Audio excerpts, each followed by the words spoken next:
there is a prison you cannot see. It has no walls, no bars, no locks, and yet most people live their entire lives inside it.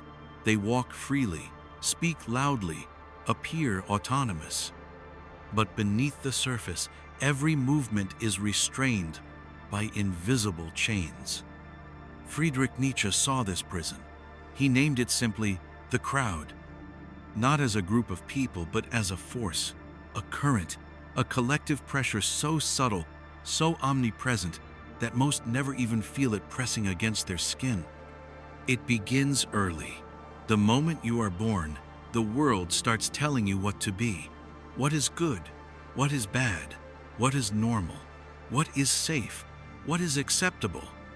And little by little, your shape begins to change, not by force, but by quiet agreement. You stop saying what you really think. You laugh when you don't find it funny. You nod when something inside you says no. You perform, you adjust, you shrink. Because the crowd doesn't ask for honesty. It asks for comfort. It asks for sameness. And if you do not conform, it does not attack you with weapons. It starves you of approval. It turns its back. It whispers, "Who do you think you are?" Nietzsche called this dynamic a cage for the spirit, a subtle death. He saw that modern life had perfected the art of spiritual conformity. A person could live a full life, educated, employed, praised, and yet never once touched their real self, because the real self does not survive in the crowd. The crowd cannot love what is different. It cannot tolerate what threatens its reflection. And so, day by day, we betray ourselves not dramatically, but incrementally. We wear the clothes of someone else. We speak the thoughts we were given. We live lives we never truly chose. Until one day, we look in the mirror and see only echoes, the reflection of a mask so polished, we've forgotten who put it on. Nietzsche did not hate people. He despised the herd, the collective inertia that keeps you asleep while convincing you that you are awake. He wrote not to insult, but to awaken, to point out the walls that had been camouflaged as comfort, to say, you are not free until you can stand alone. Not physically alone, but mentally, spiritually, existentially. To think without asking permission, to speak without rehearsing, to act without apology, to be without performing. But to do this, you must step out. And stepping out is terrifying, because the cage is familiar and freedom is not. But there is no other way. There is no true self to be found in the eyes of the many, only reflections, only roles, only repetition. Nietzsche's cry was not against others but for the individual, for the one brave enough to walk away, to leave the comfort of agreement and step into the vastness of solitude. Because in that silence, something ancient stirs, something wild, something sovereign, and the cage, once seen clearly, becomes unbearable, and the crowd, once worshipped, becomes noise, and you, once fragmented, begin to become whole.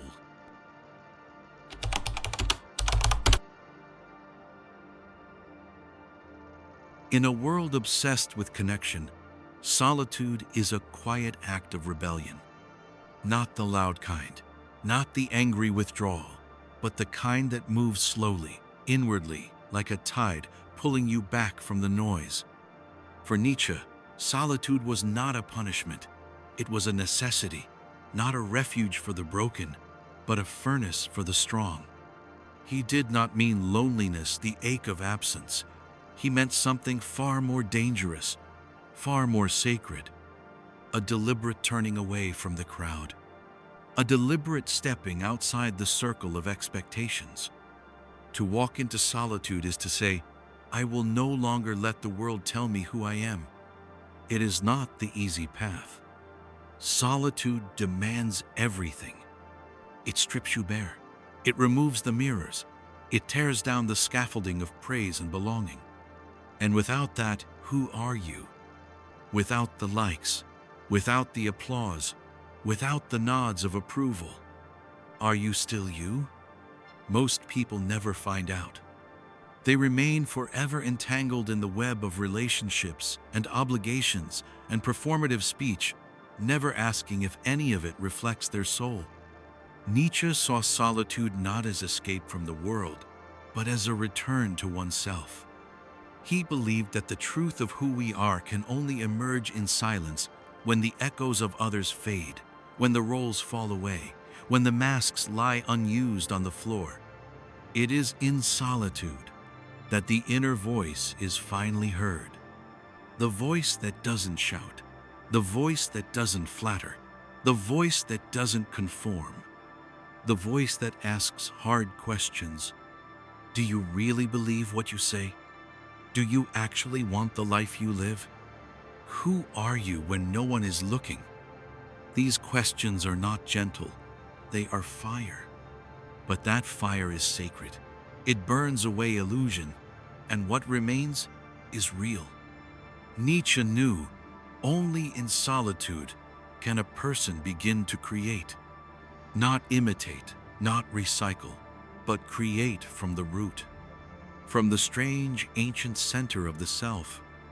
That is why solitude is dangerous, because it frees you, not just from others, but from the version of you that was made to please them. The world will call it selfish. The world will call it cold.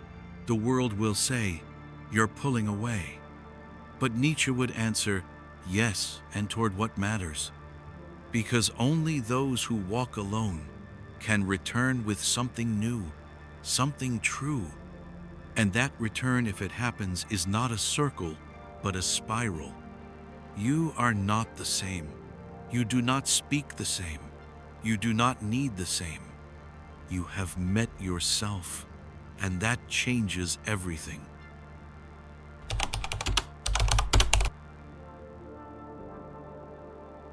There is a voice inside you that you've never truly heard. Not because it is silent, but because the world is too loud. It whispers beneath the surface, beneath the performances, the obligations, the endless conversations that skim across the surface of things.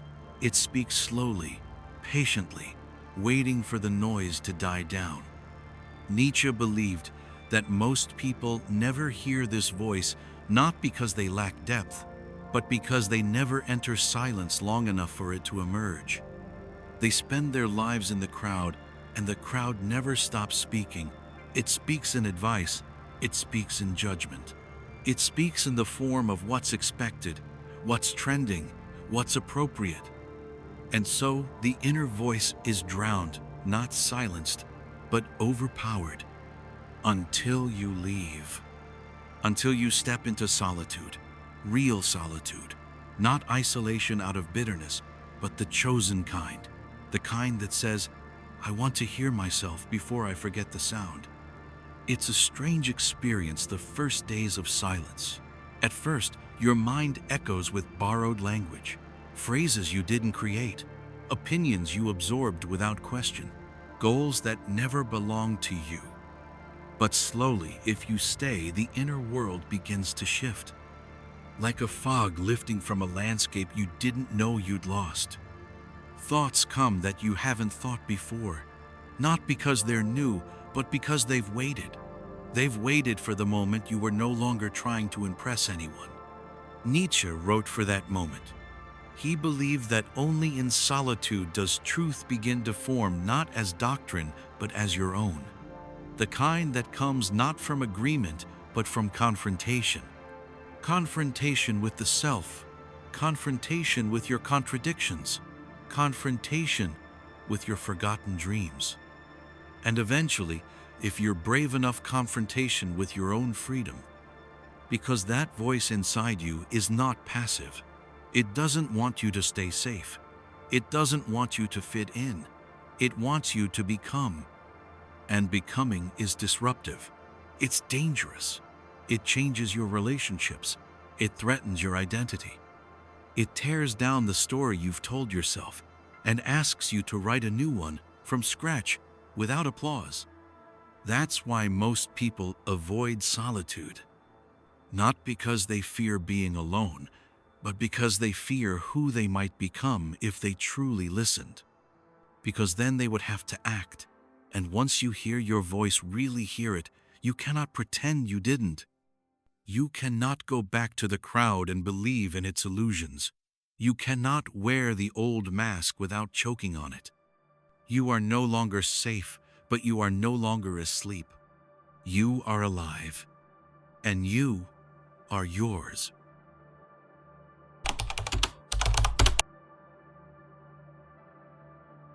What if the values you were taught to live by were never yours?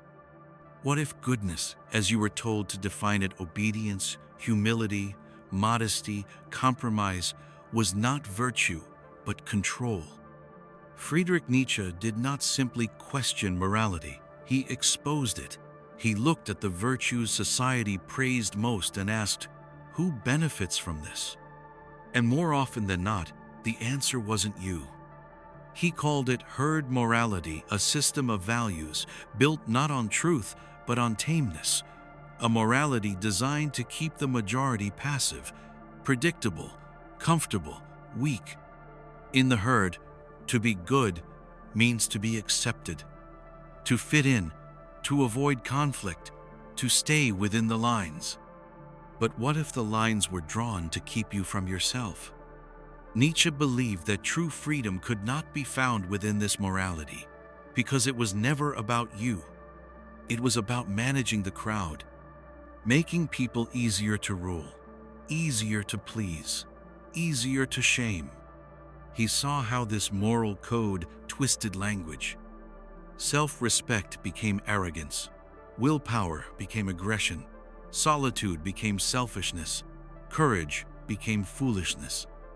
And slowly, the individual disappears beneath the pressure to be good. But Nietzsche asked, good for whom?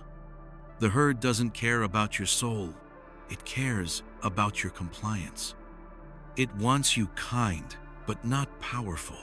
It wants you humble, but not self-knowing. It wants you connected, but never too far outside the circle. And most people accept this. They live their lives trying to be good, never realizing that the price of this goodness is the death of their becoming.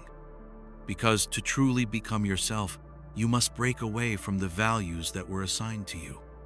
You must go into solitude, not just physical, but moral.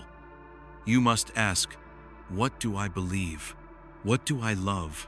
What am I willing to lose to live honestly? And this is not easy. Because the herd morality is addictive. It offers safety. It offers belonging. It offers the illusion of peace. But peace bought with your silence is not peace. It is sedation. Nietzsche wrote not to destroy morality, but to awaken your own. A morality not of obedience, but of inner law. Not of shame, but of strength. Not given to you, but discovered in you. And that discovery only happens in solitude, away from the noise, away from the teachings, away from the endless reward and punishment game of the social world. Only then can you ask yourself the most dangerous question of all. What if I've never truly been good, only compliant? And what if true goodness is not quiet and humble and soft, but fierce, awake, and unafraid to stand alone?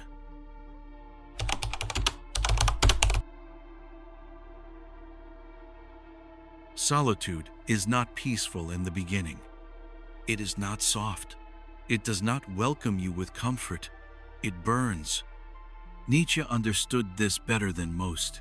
He knew that true solitude, the kind that transforms, is a fire, and fire does not ask permission to destroy what cannot withstand it. When you step away from the crowd, from the endless noise and the moral scaffolding of others, you are left with only one thing: yourself. Not the self you show, not the self you've managed and curated, but the one you've been avoiding. And when you sit with that self, truly sit, you begin to feel everything you've buried. Old wounds rise, regrets surface, false beliefs fall apart, your dreams feel distant, your fears move closer. This is the fire, and it does not pretend. It consumes everything that is not real. Nietzsche never promised that freedom would feel good. He only promised that it would be true. Because to become who you are, you must let die who you are not. You must watch the masks you wore for decades crumble into ash. You must watch the comforting lies dissolve. That you are only what others say. That safety is found in agreement. That belonging is more important than truth. And when these illusions fall, you are left in a kind of silence that most never dare to enter, not because it is empty, but because it is honest. This is why solitude is so rare, because most people are not afraid of being alone. They are afraid of what arises when no one is there to distract them from themselves. Nietzsche believed this fire was sacred. He saw it as necessary, not a punishment, but a rite of passage. Without it, the soul stays small, the spirit stays tame, the individual remains half-formed, a reflection of other people's comfort zones. But through the fire, something else begins to appear. Not quickly, not easily, but clearly. Your own voice, not the one you rehearsed. Your own values, not the ones you borrowed. Your own direction, not the one mapped out for you. And slowly, painfully, beautifully, you realize everything that burned away was never you. It was what you carried to survive. It was what you wore to belong. It was what you performed to be loved. And now that it's gone, you're still here, alive, awake, and no longer dependent on anyone to tell you who you are. This is the fire of isolation. It destroys only illusions, but it leaves behind something more powerful than peace: clarity. And in clarity, the first spark of true freedom.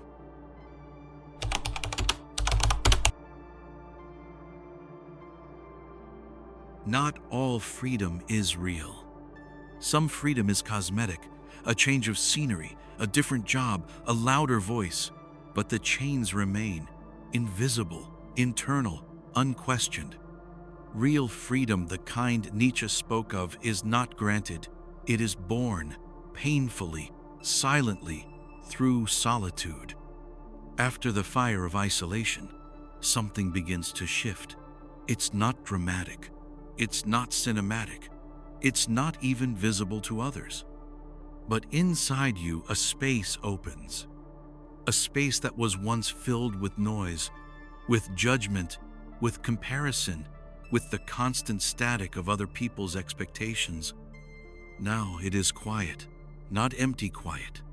And in that quiet, something ancient begins to breathe. You realize you no longer need permission, not to think, not to feel, not to be. You do not need to explain your values. You do not need to defend your vision. You do not need applause to justify your path. Because you are no longer shaped by the outside in. You are shaped from the inside out. This is the birth of inner freedom. Not the freedom to do anything you want, but the freedom to want what is truly yours. You are no longer seduced by the approval of the herd, no longer paralyzed by the fear of being misunderstood, no longer distracted by the performance of self. You have nothing to sell, nothing to prove, nothing to impress. You walk differently, speak differently, choose differently, and the world begins to look different too. Not because it changed, but because your lens did.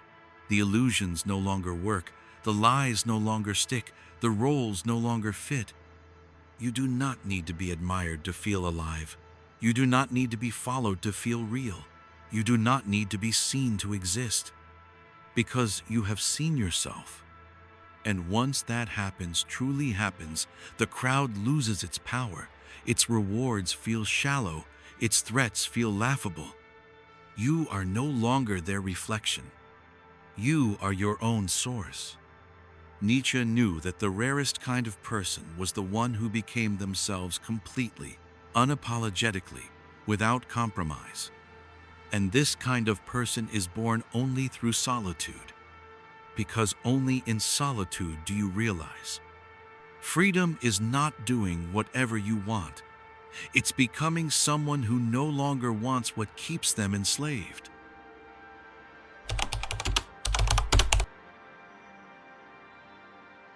There is a moment after the silence, after the fire, after the long shedding of masks when you don't return to the crowd. You don't re-enter the game. You don't beg to be accepted again. You don't put the old name tag back on. You begin to dance. Not in celebration, but in freedom. Not to entertain, but to express what cannot be spoken. Not for an audience, but for the joy of movement itself. This is how Nietzsche imagined the Übermensch, not as a tyrant, not as a cold philosopher, but as a dancer. Someone who has walked through solitude and come out whole. Someone who no longer moves in straight lines, but in spirals. Someone who has transcended the need to be anything other than fully themselves. This dance is not performance, it is presence. It is the outward sign of inner liberty. Because true solitude doesn't harden you, it softens you in the right places.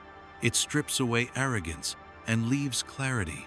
It removes dependence and plants creativity.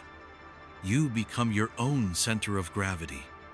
And this kind of person, the one who dances alone, cannot be manipulated. They do not flatter. They do not belong to any group, but can walk through all of them. They do not follow the lines of morality drawn by the herd, but draw circles of meaning from within. They do not escape life. They overflow into it. Their solitude is not isolation, it is sovereignty. Because they are no longer seeking, no longer comparing, no longer afraid of being misunderstood. They are not empty, they are full. Full of silence that has become song, full of space that has become vision, full of wounds that have become wisdom. This is not the end of the journey. It is the beginning of a new kind of life. A life lived not to satisfy, but to create, not to fit in, but to shape, not to survive, but to become. Nietzsche's ultimate hope was not that we would copy him or follow his path, but that we would become strong enough to walk our own. And we only become that strong in solitude. Not because solitude gives us power, but because it takes away everything false. And once the false is gone, what remains is truth. And truth, when embodied, does not need defense. It moves like a dancer, freely, quietly, unbothered, unstoppable. So when they ask you why you walk alone, why you no longer chase what everyone else chases, why you seem so still, so strange, so unshaken by the noise, you can answer with a smile or with silence. Or you can say nothing at all and simply keep dancing.